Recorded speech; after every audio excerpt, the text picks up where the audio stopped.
Hi, what's up? My name's Curtis McLaughlin. I'm here from a group called Relentless Revival. I just want to share my testimony with you guys today. God's done so much in my life and I just have to get it out there.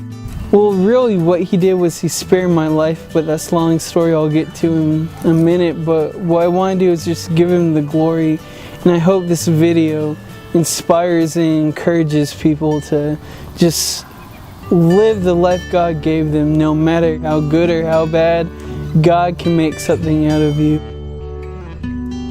What happened was I was out lock-in at my church when I was 18 years old, so about 6.5 years ago. I was hanging out with some friends in the fellowship hall and we were just messing around. Me being me, I just had to always get that laugh no matter the cost. I was goofing off. I fell and hit my tailbone, and the pain was so strong that I ended up passing out, and from a upright position I fell face first into the tile. At that point things just started for the next few hours going in and out. I remember the ride to the hospital. My parents got there. We went before the doctor, and the doctor realized that I had my orbit bones, which are the bones underneath your eye, had been fractured, so I had two great big black eyes. That's all he really cared about, was the eyes. He just said go home, more or less, and take a couple days off school, let the swelling go down, and you'll be back to school by the end of the week.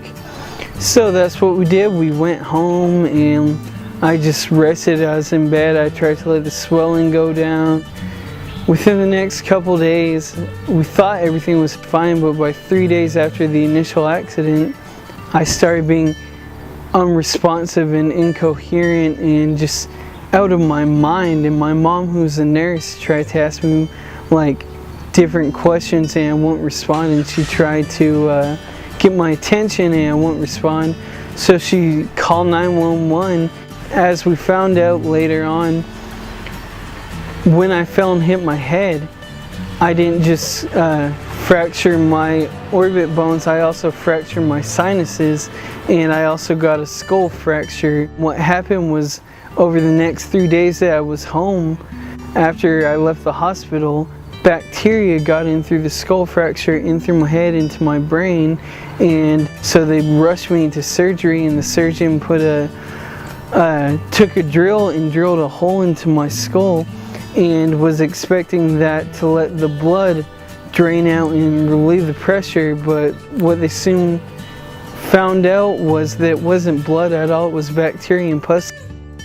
So by this point they had gone in and drilled one hole and tried to relieve what they thought was blood, but it turns out it was pus and bacteria, so they drilled a bigger hole and that didn't work. So the surgeon, he had to go in and he had to connect the holes and make a bigger one, so they took out 1/3 of my skull and there was nothing there but skin and tissue. The doctors, they just didn't know if it was gonna work. They pulled my parents aside like you see in the cheesy movies, and they told them to call all my friends, all my family, to come tell me goodbye, because they only gave me a 30% chance to live.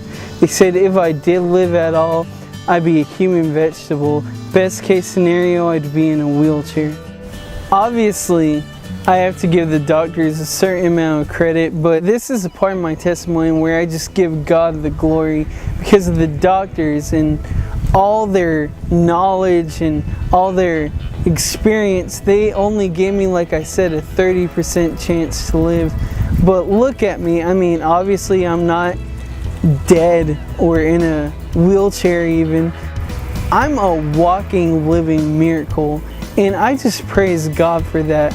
And I wish I had the knowledge I have now at a younger age. Right after the accident 6 years ago, any human being, anyone who even recognizes that there's a God, would have given Him all the glory, would have been praising Him from the get-go, but I was selfish and self-centered. Instead of giving God the glory, I went to a dark place. even though God chose to spare my life and give me a second chance, I just, over the next year and a half, 2 years, I really went downhill. I started partying, I started drinking, smoking, hanging out with the wrong people, going to the wrong places, doing the wrong things, just anything you can imagine just about. I either partook in or came really close, and it makes me sad and mad at the same time when I think of that I allowed the devil to blind me, to deceive me, to think it was okay, after God, the one who created everything, took time to do a miracle in my life individually, saved me. I denied him. It's like when Peter denied Christ, is much like that. Peter actually knew Christ. I knew God in my life, and I denied him, not in my words, not by saying, oh, there's no God, but in my actions. Not only is my testimony a medical miracle, but my testimony is God's forgiveness. I denied him, yet he gave me a second chance. As I bring this video to a close, I just really hope you got something out of it. Maybe you're at a point in your life where something tragic has happened, or maybe you've repented, yet you keep falling short. That's nothing to worry about. We all come short of the glory of God, but his forgiveness is what keeps us going. I'm Curtis. I'm with a group called Relentless Revival, and I just hope you have a good week, and allow God to move in you. And I just want you to know, the revival this world needs starts with you.